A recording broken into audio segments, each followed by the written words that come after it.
I never thought the man who once built me Mother's Day cards out of construction paper would steal my life savings $1 at a time. But here I am, 82 years old, staring at bank statements that tell a story I never wanted to read. My name is Margaret, and for 57 years this little brick house on Maple Street has been my sanctuary. Harold and I bought it in 1967 for $12,000. Seemed like a fortune then. We painted every room ourselves, planted the oak tree in the front yard, and watched our 3 children take their first steps on these hardwood floors. Danny was my middle child, always the one with scraped knees and big dreams. While his sisters Sarah and Beth focused on their studies, Danny was the one taking apart radios to see how they worked, building tree houses that somehow never fell down, despite looking like they might. Harold used to say Danny had intuitive hands. He could fix anything just by looking at it. When Harold passed 5 years ago from that sudden heart attack, I thought about selling. The house felt too big, too quiet. But every morning when I'd make my coffee and sit at our old kitchen table, I could almost hear the echo of Saturday morning pancake breakfasts, birthday parties, and Christmas mornings. This house holds every memory worth keeping.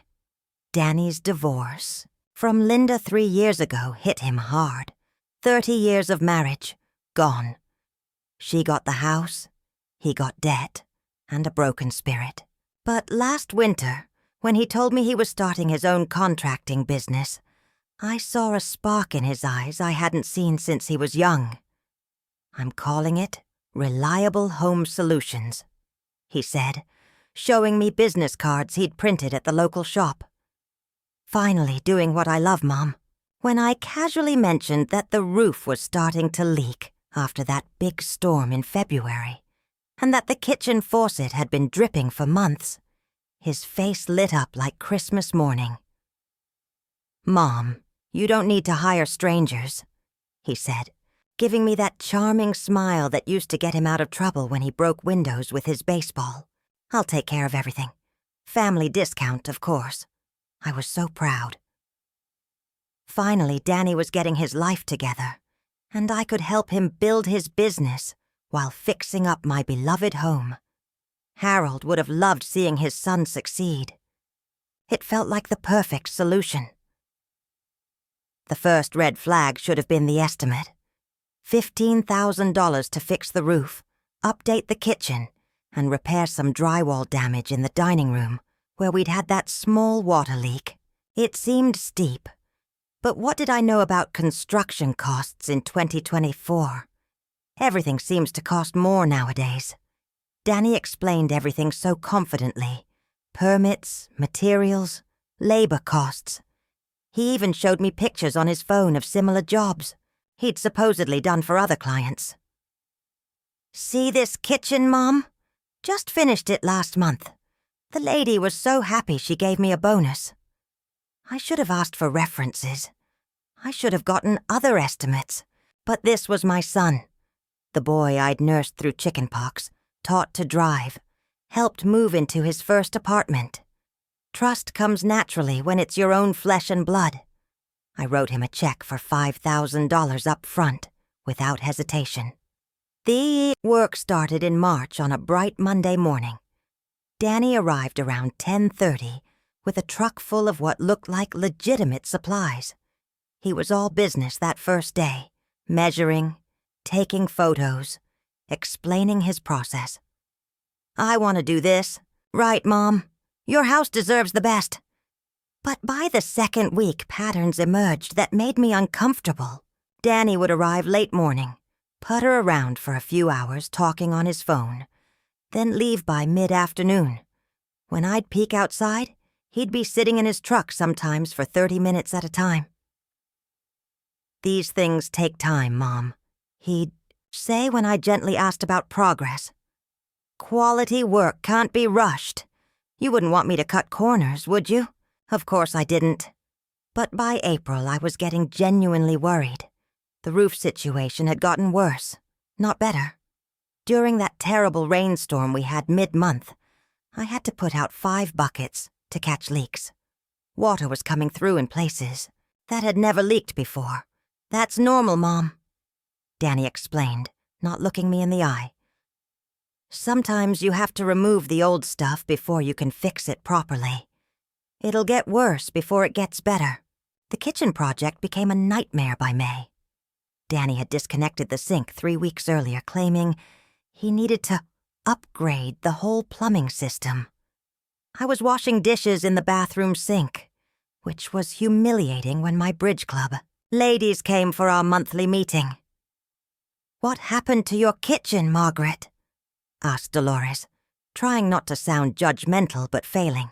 "Oh, Danny's updating everything," I said with false cheer. "It's going to be beautiful when it's finished." But privately, I was starting to panic.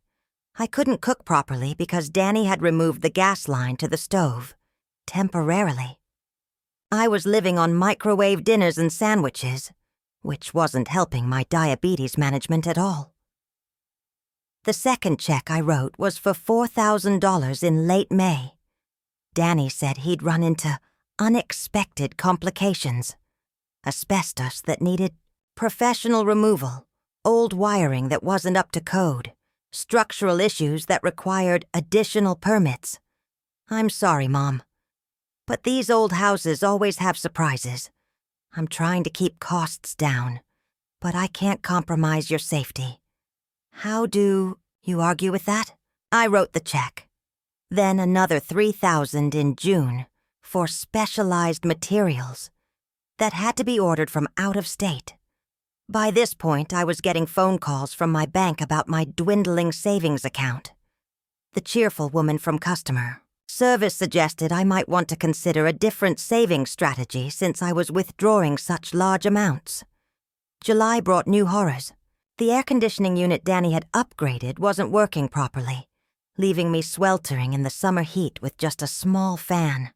The bathroom toilet had been temporarily disconnected for 2 weeks, forcing me to use the guest powder, room that was barely big enough to turn around in. My neighbor, Mrs. Chen, started giving me worried looks when she'd see me struggling to carry groceries from my car while stepping around construction debris that had been sitting in my driveway for months. "Margaret, honey," she said one afternoon as I was trying to water my flowers with a watering can because the outdoor spigot had been temporarily removed. "Is everything okay over there?" I forced a smile. "Oh yes, just some home improvements. You know how these projects go." But I didn't know how these projects went. Harold and I had lived in this house for decades without ever dealing with anything like this. When we needed repairs, we'd call someone who'd come, fix the problem, clean up, and leave. This chaos was foreign to me. The breaking point came on a sweltering Tuesday in August. I was sitting in my living room trying to stay cool with that inadequate fan when I heard a dripping sound. Looking up, I watched in horror as water stains spread across the ceiling in real time. The new leak was directly above Harold's favorite armchair, the one where he'd read his evening paper for 30 years. I called Danny immediately, but it went straight to voicemail. Again.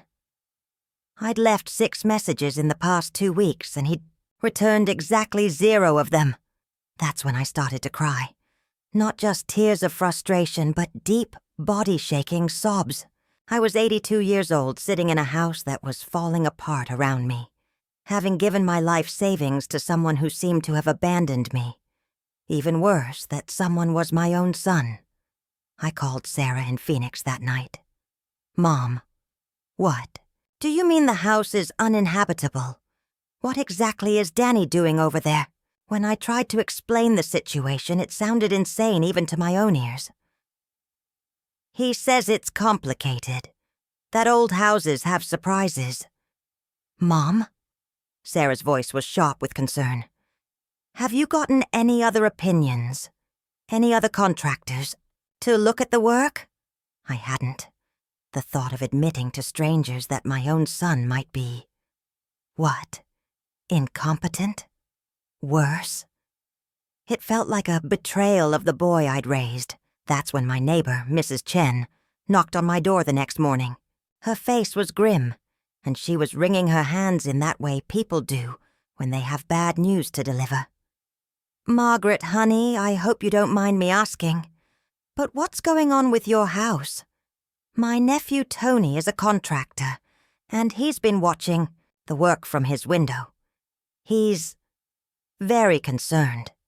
The word concerned hit me like a physical blow. I'd been telling myself that everything was normal, that this was just how big construction projects went.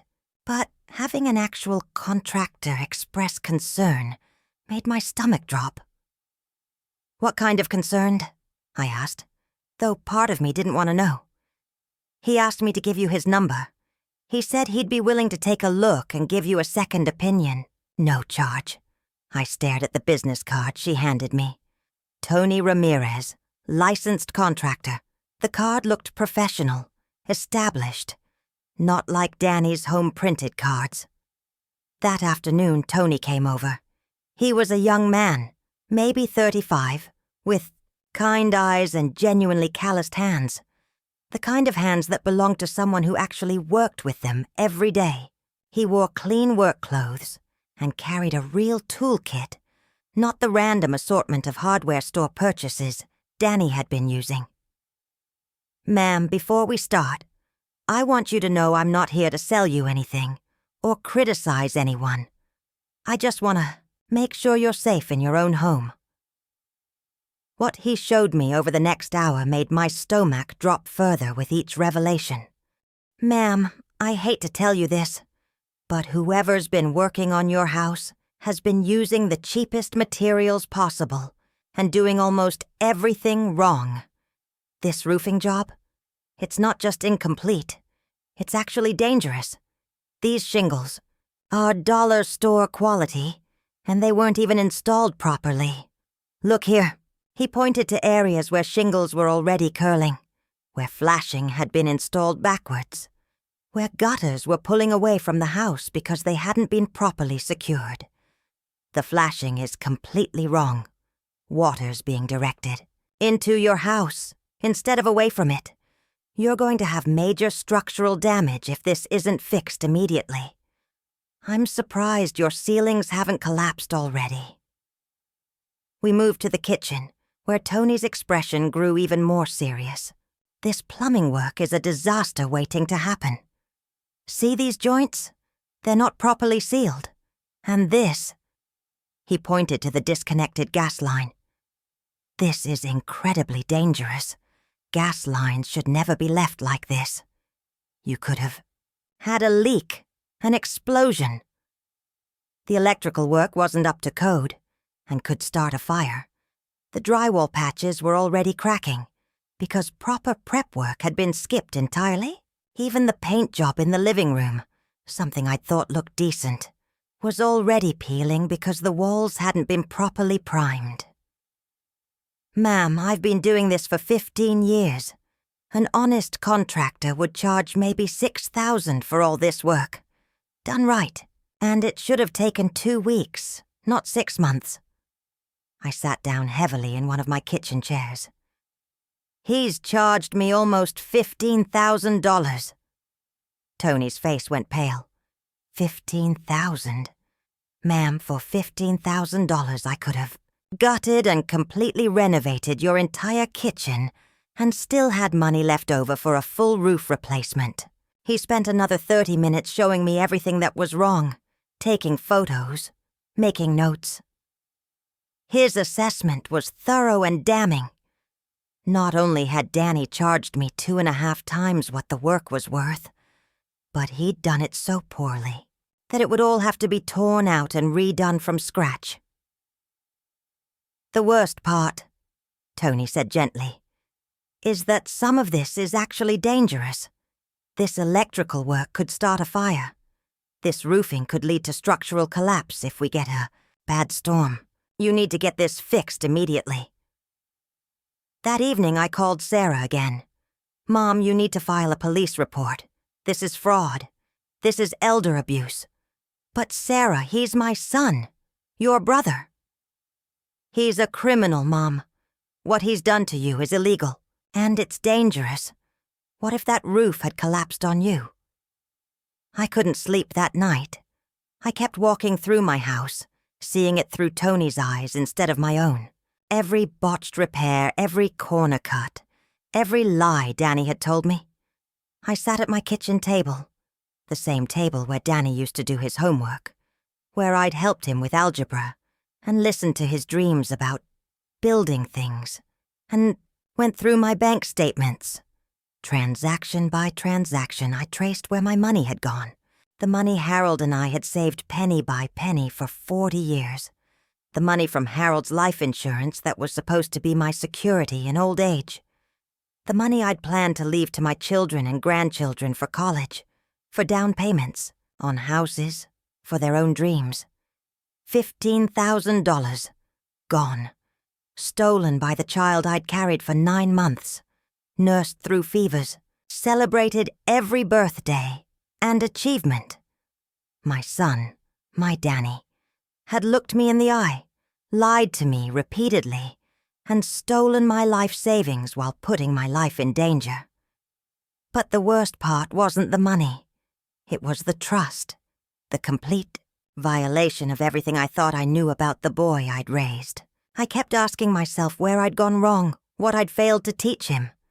How the sweet child who used to bring me dandelions from the yard had become someone who could rob his own elderly mother. By dawn, I knew what I had to do. It was the hardest decision I'd ever made, but I couldn't let this continue.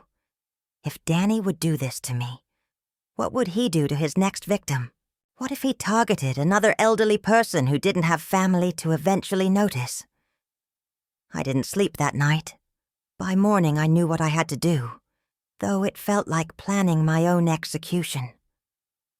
I called Danny around 9 a.m. and asked him to come over. "We need to talk about the progress on the house," I said, keeping my voice steady despite my racing heart. "Sure, Mom. I was actually going to call you today. I've got great news about those materials I ordered." More lies. I wondered how many he'd told me over these months, how easily they rolled off his tongue. He arrived around noon, looking relaxed and carrying a large coffee from that expensive coffee shop downtown. The same downtown where I'd been buying generic groceries to stretch my remaining savings. He was dressed in clean clothes, not work clothes, which should have been another red flag months ago. "Hey, Mom. Sorry I haven't been by lately. Things have been crazy busy with other jobs. But I should be able to get back to your place next week." "Sit down, Danny." Something in my tone made him pause. He sat across from me at the kitchen table, in the same spot where I'd proudly written him all those checks, where we'd shared countless family meals, where I'd helped him with his homework 30 years ago. I placed Tony's written assessment in front of him, along with photocopies of all my bank statements and canceled checks. My hands were trembling, but my voice was steady. "I had a real contractor look at your work yesterday." The color drained from his face instantly. It was like watching someone age 10 years in 10 seconds. His coffee cup froze halfway to his lips. "Mom, I can explain." "No." My voice was stronger than I felt. "You can listen. For 6 months, I've been making excuses for you in my head. The work was slow because you were being careful. The materials looked cheap because I didn't understand modern construction. The bills were high because everything costs more nowadays." I picked up Tony's report with shaking fingers. "This says you used materials worth about $800 total. I paid you $15,000. This says the work is so poorly done. It's not just incomplete. It's actually dangerous. I could have been hurt, Danny. I could have died if that roof collapsed or those electrical wires started a fire." Danny's face crumpled. "Mom, please let me explain. It's not what it looks like." Then explain it to me. Explain how $15,000 of work looks exactly like $800 of materials slapped together by someone who doesn't know what they're doing. Explain how a 2-week job has taken 6 months and still isn't close to finished. Explain how my kitchen has been unusable for 3 months while you've been waiting for parts. The business is struggling, Mom. I was going to make it right. I was going to finish everything properly. I just needed more time to get the money together. What money, Danny? You already have my money. $15,000 of it. He started, crying then. Not just tears, but the kind of sobbing I hadn't seen from him since he was a child. I'm in debt, Mom. Bad debt. I owe some people money, and they're not the kind of people who accept late payments. I thought I could use your money to pay them off and then finish your job with the next client's deposit, but that job fell through. And then... The truth was worse than I'd imagined. He hadn't just stolen from me. He was running some kind of construction Ponzi scheme, robbing one client to pay another. How many other people have you done this to? He couldn't look at me. 3? Maybe 4? Maybe 4. My voice rose. You don't even remember how many people you've swindled. I was going to fix everything. I had a plan to make it all right. With whose money, Danny? More elderly people's life savings?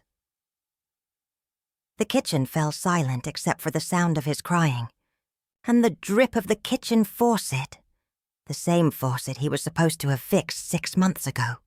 Let me ask you something, I said, my voice deadly quiet. When you were sitting in your truck for hours every day instead of working, when you were buying expensive coffee with my money, when you were lying to me about ordering special parts, did you ever, even once, think about the fact that I'm 82 years old and this is all the money I have left in the world? Yes, I thought about it every day. That's why I was trying to fix it. By stealing more money from more people. He had no answer for that. Here's what's going to happen, Danny. You're going to hire Tony to fix everything properly. You're going to pay him with your own money, not mine. Real money that you earn from a real job. And you're going to pay me back every single penny you stole, with a payment plan if necessary, but every penny. What if I can't? What if I don't have the money? The question hit me like a slap. My son was asking me what would happen if he refused to return the money he'd stolen from his elderly mother. Then I'll file a police report for elder abuse and fraud. I'll make sure your sisters know exactly what kind of man their brother has become. I'll call every contractor in town and warn them about your business. And I'll make sure that anyone who looks up your name online finds out exactly what you did to your own mother. His face went white. You wouldn't. Try me.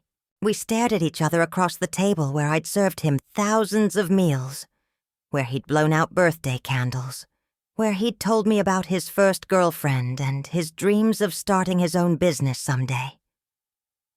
The boy I'd raised was gone, replaced by a stranger who'd steal from his own mother without a second thought. There's something else, I said, reaching for another piece of paper.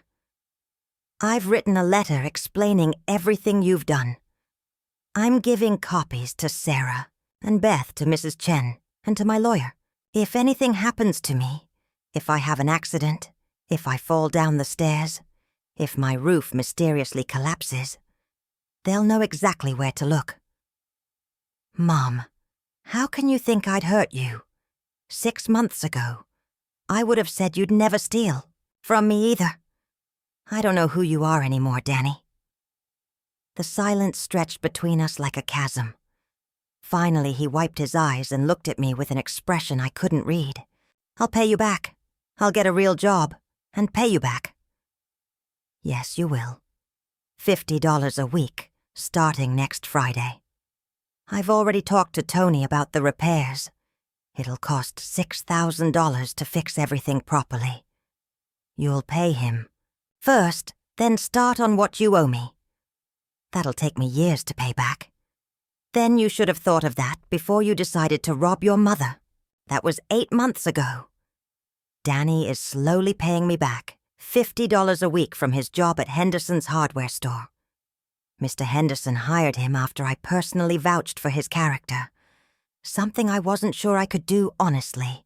But Danny needs to eat, and I need my money back. Tony fixed everything properly for exactly what he quoted, $6,000, which I managed to scrape together by selling Harold's workshop tools and taking a small loan against my car. It broke my heart to sell those tools. Harold had collected them over 30 years, and Danny used to help him in the garage every Saturday morning when he was little. But keeping them felt like holding on to a version of my son that no longer existed. The repair work took exactly 2 weeks, just as Tony had promised. Professional contractors arrived at 8 in the morning, worked steadily all day, cleaned up after themselves, and kept me informed about every step of the process. When they finished, my house was better than it had been in years. The roof doesn't leak, even in the heaviest storms. The kitchen is beautiful and fully functional. The air conditioning works perfectly. But something fundamental has changed in these walls that once held so many happy memories. The trust is gone, and I don't know if it will ever come back. Danny comes by every Friday evening to give me the $50, and we sit at the kitchen table in awkward silence. Sometimes he tries to make conversation, asking about my health, mentioning something funny that happened at work, updating me on how his sisters are doing. I respond politely, but the easy warmth we once shared feels impossible to reclaim. Ira and Beth know everything now. Sarah was furious and wanted to press charges immediately. Beth was heartbroken and kept asking me what we'd done wrong as parents. I told them both the same thing I tell myself. We raised him to know right from wrong. His choices after that were his own. The hardest part came 3 months ago, when Danny brought his new girlfriend, Rebecca, to meet me. She's a nice woman, a kindergarten teacher, and it was clear she had no idea what kind of man she was dating. I watched her compliment the beautiful kitchen renovation, watched Danny accept her praise without mentioning that he'd stolen the money for it from his own mother. After they left, I sat in Harold's chair and wondered if I had a moral obligation to warn her. Could I let another woman fall in love with a man who was capable of such calculated deception? But what would I say? Your boyfriend is a thief who robbed his elderly mother? Would she believe me? Or would Danny convince her I was a bitter old woman trying to sabotage his happiness? I decided to wait and watch. If Danny has truly changed, if he's learned from this experience, then maybe Rebecca will never need to know. But if I see signs that he's falling back into his old patterns, I won't hesitate to protect her the way I wished someone had protected me. The financial impact has been devastating. At 82, I don't have years to rebuild my savings. I've had to give up my weekly bridge games because I can't afford the small stakes anymore.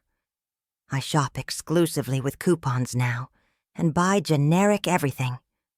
The vacation to see my cousin in Florida that I'd been planning for years is off the table, indefinitely. But the emotional damage runs deeper than money. I find myself second-guessing every interaction, wondering if people are telling me the truth or just telling me what they think I want to hear. When my neighbor offers to help with my groceries, I wonder what he really wants. When Sarah calls, more frequently than usual, I worry that she thinks I'm becoming incapable of living independently. The worst part is the loneliness. Harold and I used to have long conversations about our children, their successes, their struggles, our hopes for their futures. Now I can't share my pride when Beth gets promoted at work, because it reminds me of how proud I once was of Danny's business. I can't talk about family holiday plans because I don't know if I can bear to have Danny at my table, pretending everything is normal. But I want other people to know this story, not for pity, but as a warning. Financial abuse by family members is more common than anyone wants to admit. According to the National Council on Aging, family members are responsible for 90% of elder abuse cases. We trust the people we love, and sometimes they take advantage of that trust in the most devastating ways. If you're an older adult and someone is pressuring you to pay for home repairs up front, get a second opinion. If work is dragging on much longer than promised, ask questions. Get everything in writing. Check references, even if the contractor is your own child. If someone you love is asking for money repeatedly, even with seemingly good reasons, step back and look at the bigger picture. Trust your instincts. When something feels wrong, it usually is. Don't let embarrassment or family loyalty prevent you from protecting yourself. The person who takes advantage of your trust doesn't deserve to keep it. I've learned to be proud of the strength it took to confront Danny, even though it was the hardest thing I've ever done. Standing up to someone you love when they're hurting you requires a different kind of courage than I'd ever needed before. I raised Danny to be better than this. I taught him about honesty, integrity, and taking care of family. I don't know where I went wrong, or if I went wrong at all. Maybe some people are just wired differently. Maybe desperation can turn good people into criminals. I may never understand it completely, but I do know that love doesn't mean letting people hurt you, even when they're your own blood. Sometimes the most loving thing you can do is set boundaries and enforce consequences, even when it breaks your heart. My house is my sanctuary again. The roof is solid, the kitchen is beautiful, and everything works the way it should. I just wish I didn't have to lock my heart against my own son. Some evenings when the light hits the kitchen just right, I can almost pretend things are the way they used to be. I imagine Harold sitting in his chair, reading the paper. I imagine Danny stopping by after work, not to drop off stolen money but just to visit his mother, to share a cup of coffee, and talk about his day like we used to. But those moments pass, quickly, replaced by the reality of what we've become. A mother and son bound together by debt and betrayal, instead of love and trust. I've started attending a support group for elder abuse survivors at the community center. It meets every Thursday afternoon, and I was surprised to discover how many of us there are. Margaret lost her retirement savings to a grandson who convinced her to invest in his guaranteed cryptocurrency scheme. Robert's daughter used his credit cards to fund her gambling addiction. Agnes discovered her son had been forging her signature on checks for 2 years. We sit in a circle in that fluorescent-lit room and share our stories, and somehow it helps to know I'm not alone, that I'm not the only parent who raised a child who grew up to steal from them, that there are others who understand the unique pain of being victimized by someone who should have protected you. The group leader, a social worker named Patricia, always reminds us that we are survivors, not victims. You fought back, she tells us. You said no. You took control of your situation. That takes incredible strength. Some days I believe her. Other days I just feel tired and old and foolish for trusting my own son. But I'm sharing this story because people need to hear it. If you're reading this, if you recognize yourself in my words, please know that you're not alone. There are resources available. There are people who will believe you and help you, even when the person hurting you is family. And if you're someone who cares about an elderly person in your life, please pay attention. Check in on them regularly. Ask specific questions about their finances, their home repairs, their health. Don't assume they're fine just because they say they are. We elderly folks are proud people, and we don't like to admit when we're being taken advantage of. I think about Harold often, wondering what he would have done in my situation. Would he have seen through Danny's lies sooner? Would he have been quicker to protect our savings? I like to think he would have been proud of me for eventually standing up for myself, even though it took too long. These days, I'm learning to find joy in smaller things. Mrs. Chen and I have become closer friends. She brings me vegetables from her garden, and I help her with her English. Tony stops by occasionally to check on his work, and has become something of a surrogate grandson, helping me with small tasks around the house and never accepting payment. I've started volunteering at the library, reading to children during story time. Their innocent faces remind me that there's still goodness in the world, that not everyone grows up to disappoint the people who love them. Some of these children remind me of Danny when he was young, curious, energetic, full of potential. I hope they'll make better choices than he did. I hope their parents are teaching them that family is sacred, that you protect the people who love you, not take advantage of them. As for Danny and me, I don't know what our future holds. The debt will be paid off eventually, in about 6 more years, if he keeps making his payments. Will we be able to rebuild our relationship after that? Can trust ever be fully restored once it's been so completely shattered? I honestly don't know. But I do know that I won't pretend things are fine when they're not. I won't enable his bad behavior by making excuses for him. And I won't let fear or loneliness drive me to accept treatment that I don't deserve.